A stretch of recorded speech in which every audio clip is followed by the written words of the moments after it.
Mon invité aujourd'hui, c'est Denis Tajan. Bonjour. Bonjour. Merci d'être avec nous. Vous êtes candidat pour le MoDem sur la première circonscription des Hautes-Pyrénées. Alors j'ai envie de dire aussi que vous êtes le candidat pour le Centre pour la France. Alors on va, puisque vous êtes le premier candidat MoDem à passer à notre micro, peut-être un peu expliquer ce qu'est la différence entre le Centre pour la France et le MoDem. Le Centre pour la France, c'est ce qu'a dévoilé François Bayrou il y a quelques jours désormais. Exactement, c'est un mouvement qui permet de fédérer davantage et de réunir les Français qui ont des sensibilités et des valeurs centristes, au-delà des partis politiques, et qui se reconnaîtraient dans la ligne de conduite que nous portons. D'accord. Donc c'est plus qu'un parti, c'est une philosophie quasiment politique. Absolument, absolument, mais qui a pour but de fédérer un véritable groupe à l'Assemblée pour peser sur les décisions politiques de façon intelligente. Ne pas être dans la négation systématique, mais peser chaque dossier et se déterminer pour savoir si oui ou non les décisions envisagées sont bonnes pour les Français. Alors il y a peut-être un dossier qu'on va aborder, puisque c'est une interview, je le précise à nos auditeurs, qu'on a enregistrée jeudi. Donc on ne va pas forcément réagir aux premières déclarations des ministres qui sont en train de se passer le pouvoir au moment où on réalise cette interview. Peut-être une déclaration qui a été faite par le nouveau ministre de l'Éducation nationale, Vincent Peillon si je ne me trompe pas, puisque vous êtes enseignant de formation sur le retour à la semaine de 5 jours, justement dans cet esprit-là de peser le pour et le contre des dossiers. Pour vous, c'est une bonne chose ?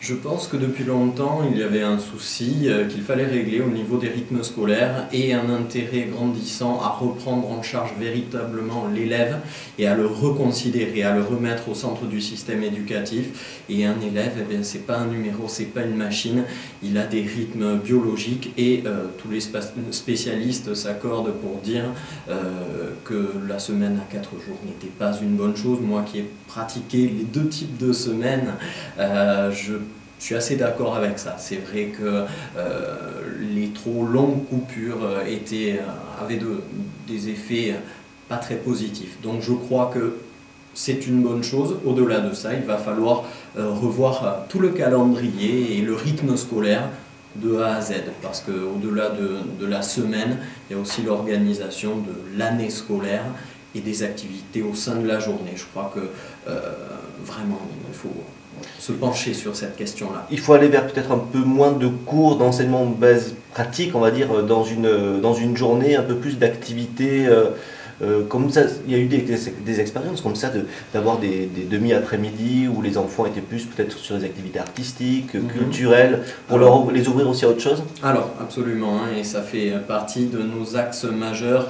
Il faut absolument réinstaller la culture à l'école. Alors bien sûr, ça ne se fera pas au détriment des matières telles que le français ou les mathématiques, loin de là, mais il ne faut pas non plus sous-estimer les enfants. Ils sont largement capables d'assumer une charge de travail relativement importante, à condition que ce soit présenté de façon intelligente, et je crois qu'on peut très bien faire du français à travers beaucoup d'autres disciplines et avec un souci affirmé d'ouvrir les élèves à la culture, aux langues, et dans les langues, je vais préciser les langues régionales, parce que si demain on veut développer nos territoires, il faut que l'on forme des futurs citoyens qui connaissent leur territoire et qui s'y intéressent et qui en connaissent les valeurs, leur patrimoine. Le patrimoine dans les Hautes-Pyrénées, c'est quelque chose qui est créateur d'emplois, créateur d'avenir. Donc commençons par former les enfants de façon à ce qu'ils connaissent leur territoire,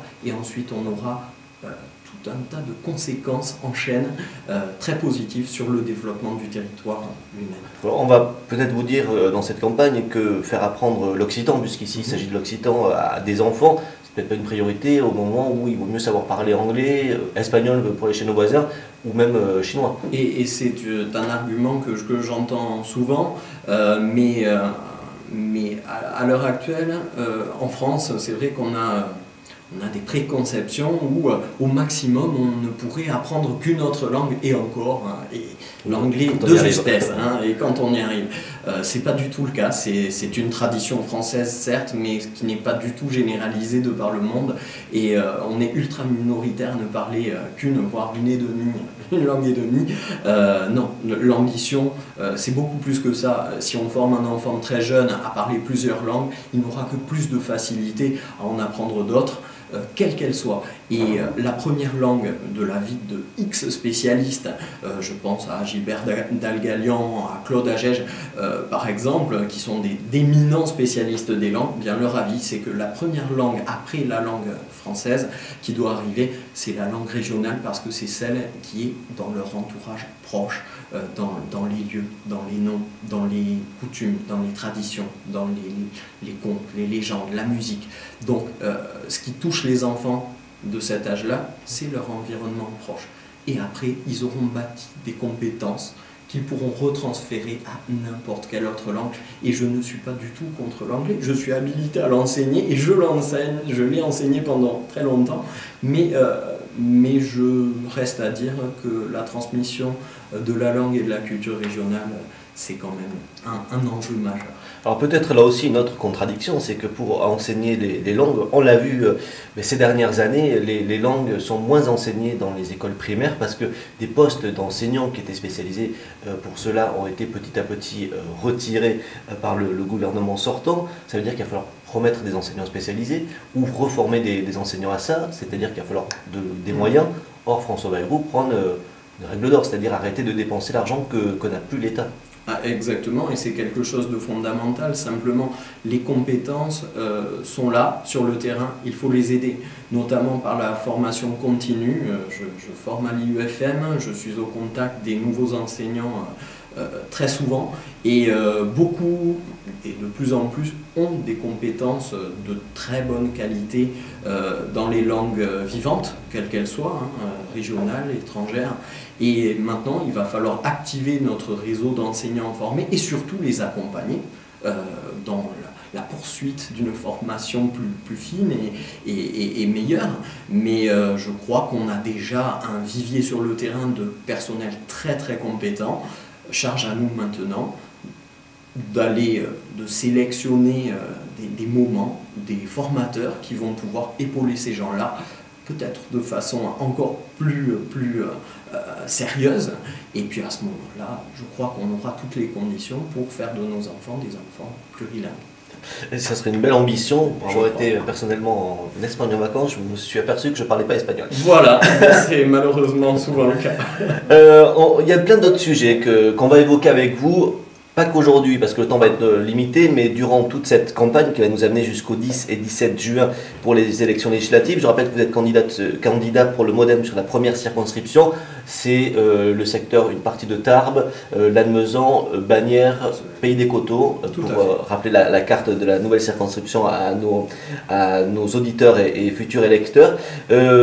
Hormis l'éducation, la jeunesse, il y a un autre thème qu'on va aborder là rapidement, parce qu'il concerne aussi votre suppléante Stéphanie Lamont, qui est agricultrice, qui a à peu près le même âge que vous, c'est-à-dire vous avez 34 ans, elle a 35 ans, vous êtes partie des plus jeunes candidats dans les Hautes-Pyrénées de cette élection.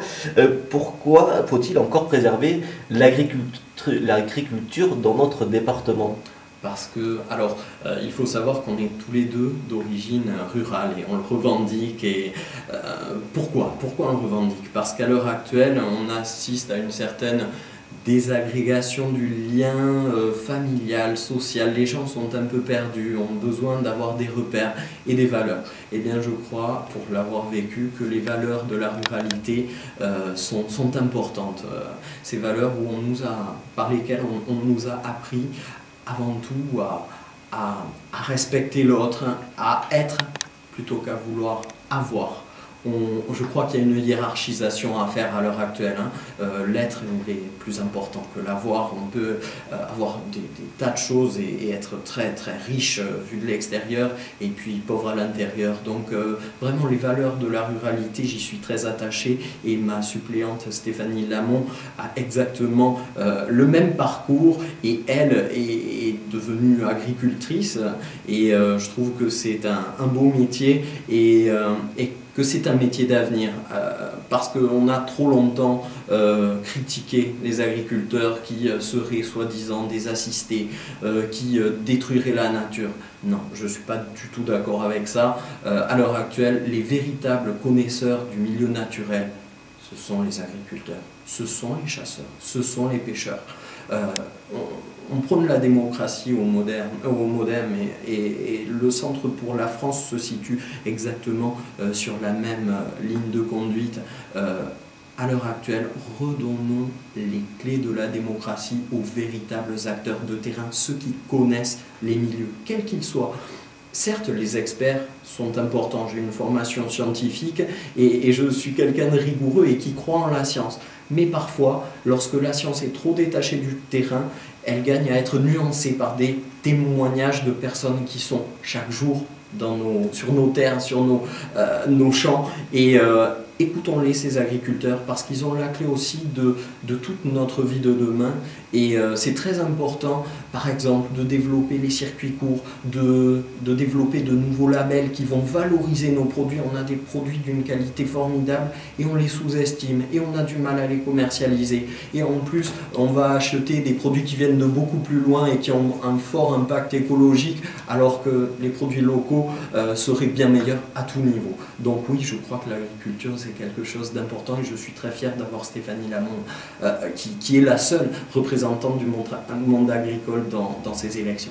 On parlera prochainement avec vous également de démocratie, c'est un des thèmes de votre campagne, peut-être également aussi de décentralisation, parce que ça correspond un petit peu à ce que vous dites, d'emploi, de jeunesse, proximité, durabilité, ruralité, et également culture, génération et enjeux sociétaux. Ça fait partie de vos thèmes que vous allez développer durant cette campagne.